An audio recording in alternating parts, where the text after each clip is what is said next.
चाचा चौधरी और अपनी अपनी किस्मत। एक दिन चाचा चौधरी के घर के बाहर चाचा चौधरी और साबू। चाचा जी, ये दुनिया क्या है? अरे साबू, तू भी अजीब सवाल पूछता है। दुनिया एक गोरख धंधा है। जिसने इसे जितना जानने की कोशिश की, इसमें उतना उलझ गया। तू इन दार्शनिक उलझनों में मत फंस, खा पी और मस्त रह। तभी वहां ढेरों लोग आते हैं। चाचा जी, हमें ठग लिया, धोखा, अफरे। अरे भाई, क्या हुआ? फुटपाथ पर एक ठग ज्योतिषी बना बैठा है। उसने मुझसे 5 रुपए लिए और कहा, तू लखपति बनने वाला है, जा लॉटरी के टिकट खरीद ले। मैंने 500 टिकट खरीदे, लेकिन इनाम फिर भी नहीं निकला। उसने मुझसे 5 रुपए लिए और कहा कि मैं मुकदमा जीत जाऊंगा, लेकिन मैं मुकदमा हार गया। उसने मुझे कहा था कि तेरी 4 शादियां होंगी। खुशी खुशी जब यह भविष्यवाणी मैंने अपनी बीवी को सुनाई, तो उसने मुझे तलाक दे दिया और अब मुझसे कोई शादी करने को तैयार नहीं। उस ज्योतिषी का नाम क्या है?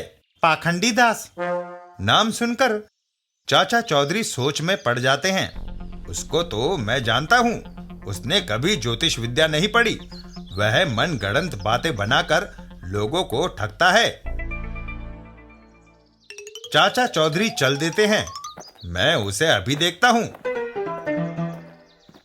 ज्योतिषी पाखंडी दास। आओ आओ, 5 रुपए रखो और अपनी किस्मत के हाल जान लो।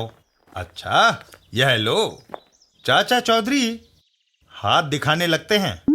तुम्हारे सितारे गर्दिश में हैं। कुछ ही देर में भारी मुसीबत आने वाली है। इमारत के ऊपर एक मजदूर से पेटी छूट जाती है।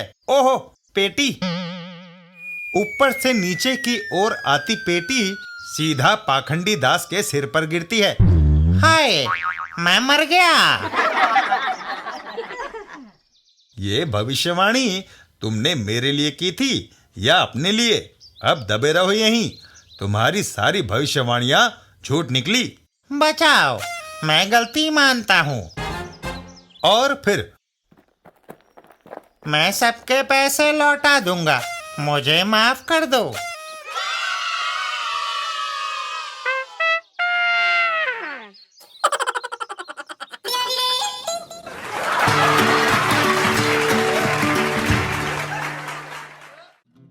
चाचा चौधरी और एक्ट्रेस नील। एक दिन रास्ते में आया, वह पुरुष जो बाहर जा रहा है, उसके शरीर की मांसपेशियां कितनी सुदृढ़ है। वह कौन है? वह साबू है, विश्व का सबसे ज्यादा ताकतवर आदमी। मैं उससे मिलना चाहती हूँ। मैडम नील, वह यहाँ नहीं आएगा। साबू के बारे में मशहूर है कि जब वह किसी महिला को मुसीबत में देखता है तो उसकी मदद को दौड़ता है। ऐसा दृश्य करना मेरे लिए आसान है। फिल्मों के विलेन शांचा को बुलाओ। एक्टर शांचा आता है।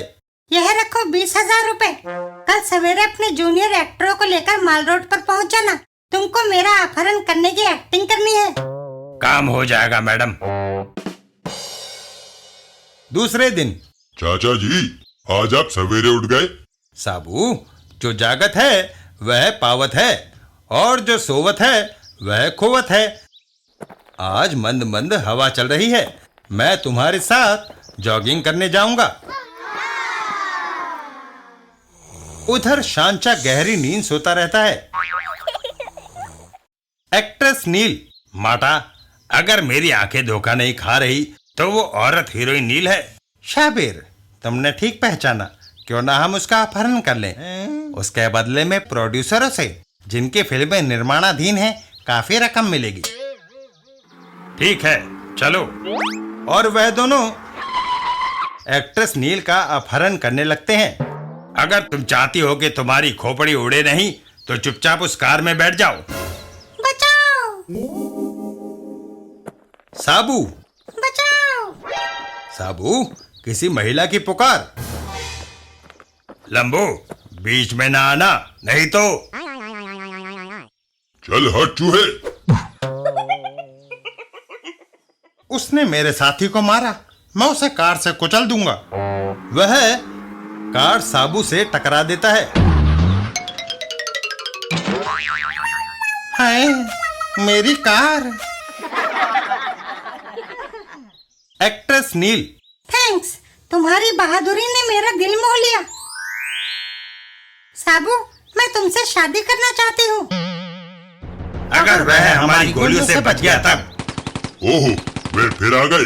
साबू उनको किक जड़ देता है। अब जब तुम जमीन छुओगे तो चलने फिरने के काबिल नहीं रहोगे। मेरे हीरो, तुमने मेरे सवाल का जवाब नहीं दिया। बेहतर है कि तुम हीरो के बजाय विलन से शादी करो, उसमें पिटने का तजुर्बा होता है।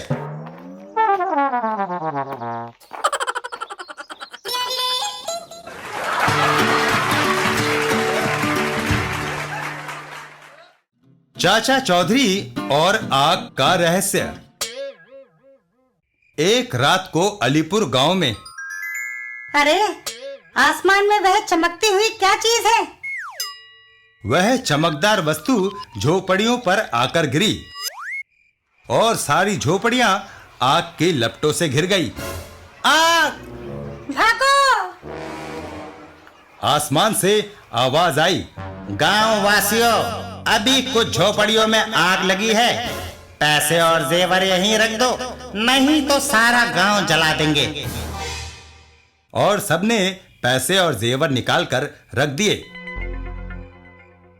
रात को चलते चलते चाचा चौधरी और साबू रास्ता भटक गए। साबू, आगे कुछ आग जलती हुई दिखाई दे रही है। आगे मत जाना, वहां आसमान से आग बरस रही है।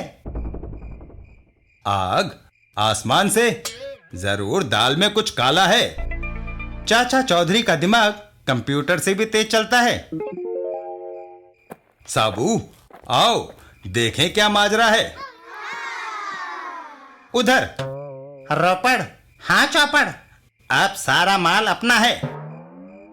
तभी ओह, दूसरा बदमाश भागने लगा तो साबू ने उसे घेर लिया। भाग कर कहाँ जाते हो?